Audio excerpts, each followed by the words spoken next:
This is the third in a series of videos to illustrate how to put together a spending plan that deals with school loans.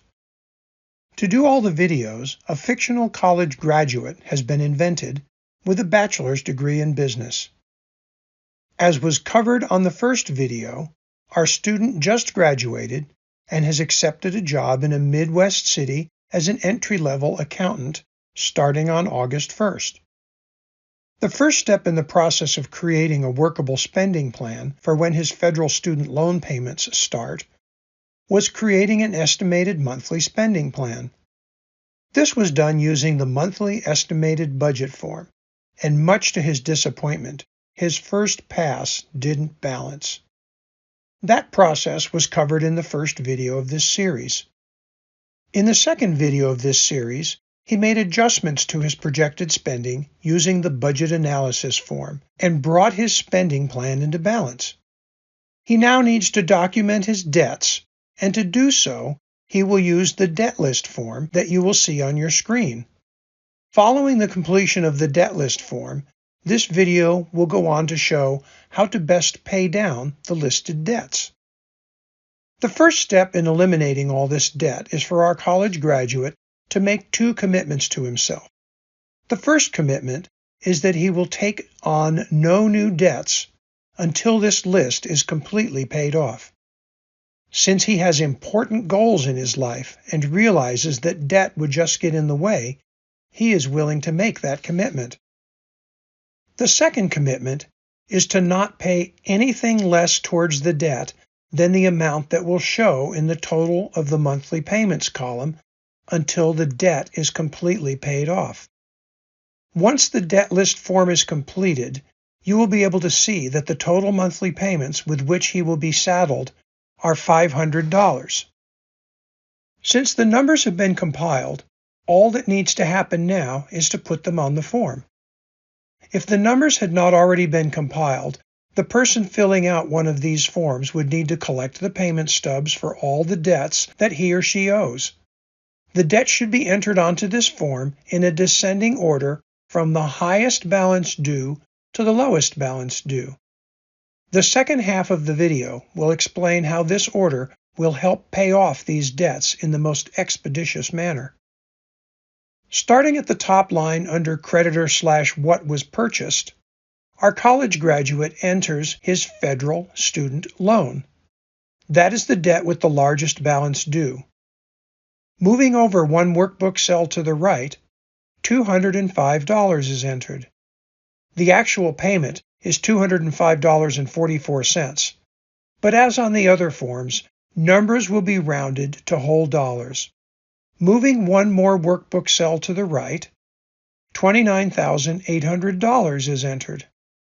While our college graduate is not positive about the payment date yet, he graduated in the middle of the month and expects to be making his payments in the middle of the month.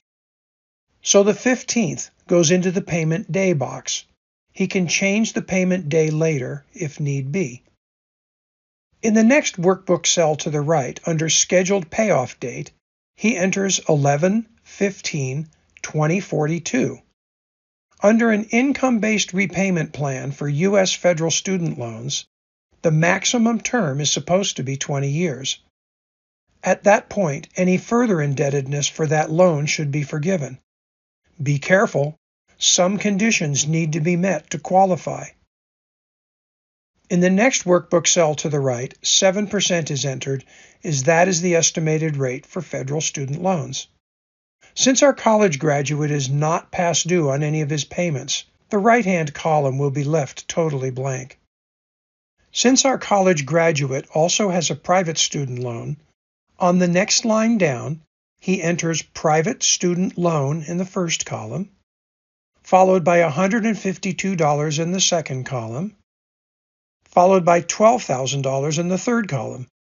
That loan started being payable upon graduation, so he knows the payment will be due on the 20th of every month. The scheduled payoff date is 6/20/2032, and the interest rate is 9%. The next debt down in descending order of balance due is the car loan.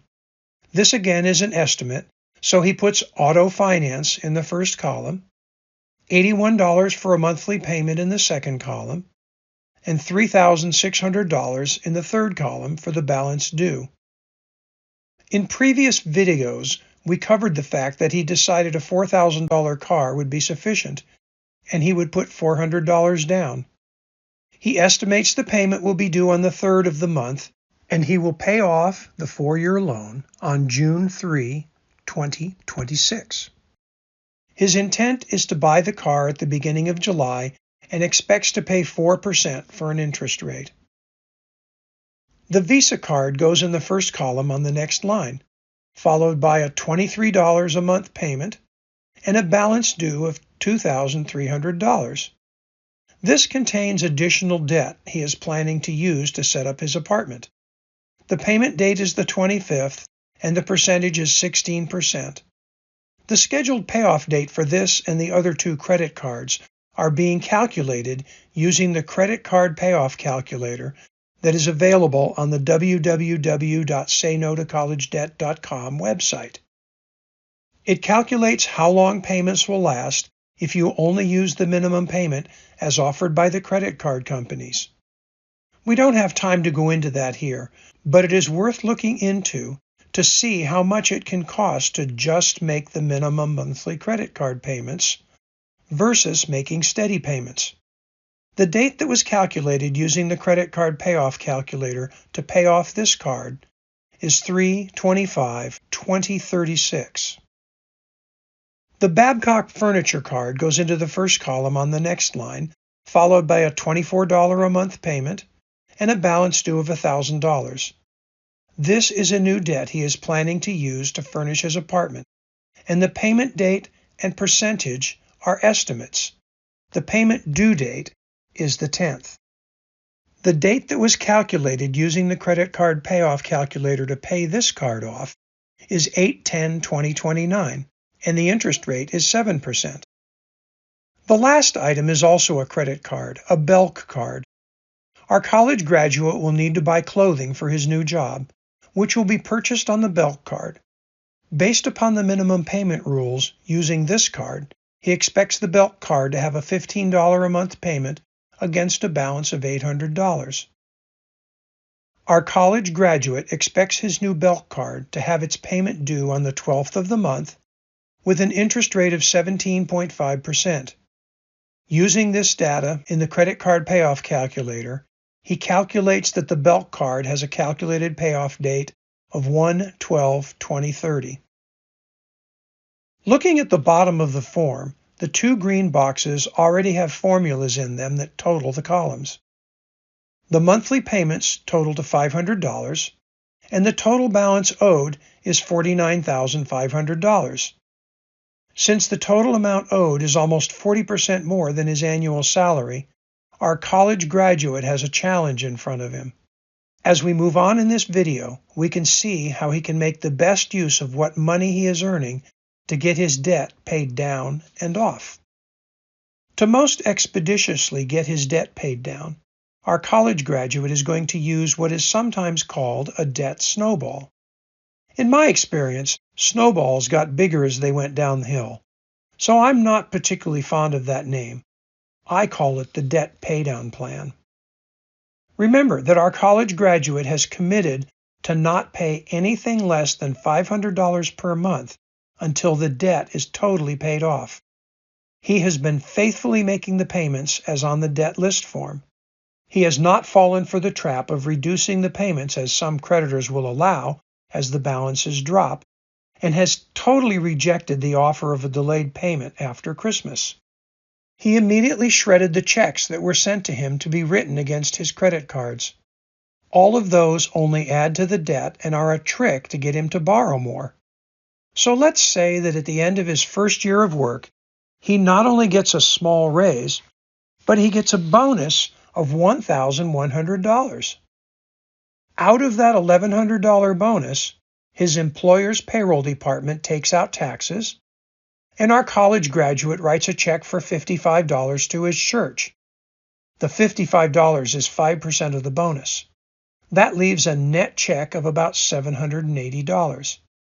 He looks at the last payment stub on his Belk card and sees that he owes just over $760 to pay off that card. The next check he writes is to Belk for the total amount due on the Belk card. He decides to take the other $20 and take his girlfriend out for ice cream to celebrate. At this point, the girlfriend is starting to look at this disciplined guy as good marriage material. Now remember that our college graduate committed to pay $500 a month on his debts until they were totally paid off. Having paid off his Belk card, he now takes the $15 that he was paying on the Belk card and adds it to the $24 he has been paying on the Babcock card. He also takes the debt list that he created initially and crosses off the Belk card. The form now looks like what you see on the screen. The emotional value of physically crossing off the entire Belk line on the form provides a significant boost to our college graduate's enthusiasm about getting his debt paid off. His new payment on the Visa card is $39 per month. That will get that card paid off much more quickly. With the prior minimum payment being made, he was hardly making a dent in the principal amount. Now, 5 months later, our college graduate's great aunt can't figure out what to buy him for Christmas. She gives him a check for $700. Our college graduate decides at this point that God has been faithful and he can trust God to provide for him. God has graciously protected him from accidents and illnesses and prospered him in his job. Part of putting that trust into operation is giving a full tithe, 10%, to his church. The amount he has left after his tithe pays off the Babcock card. Like before, he crosses off the Babcock card line on his debt list form and moves what he was paying to Babcock up a line and adds it to the Visa card payment. He takes the extra leftover cash and buys a scarf hat combo for his girlfriend. Midwest cities can get really cold in January. The form on the screen in front of you is after the payoff payment is made to Babcock.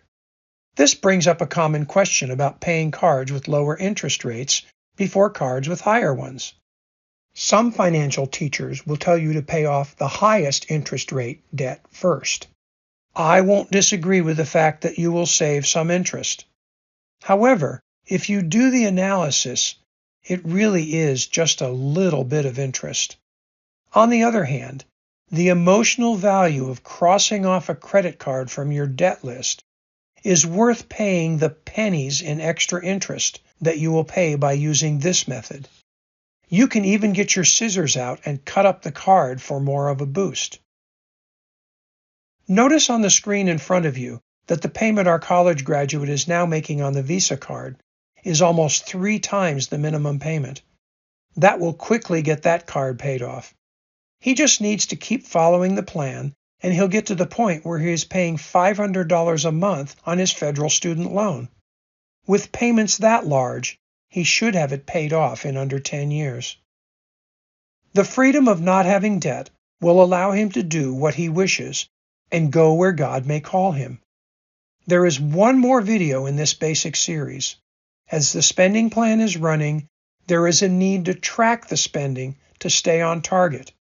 The next video will show how to use a monthly budget worksheet to accomplish that goal.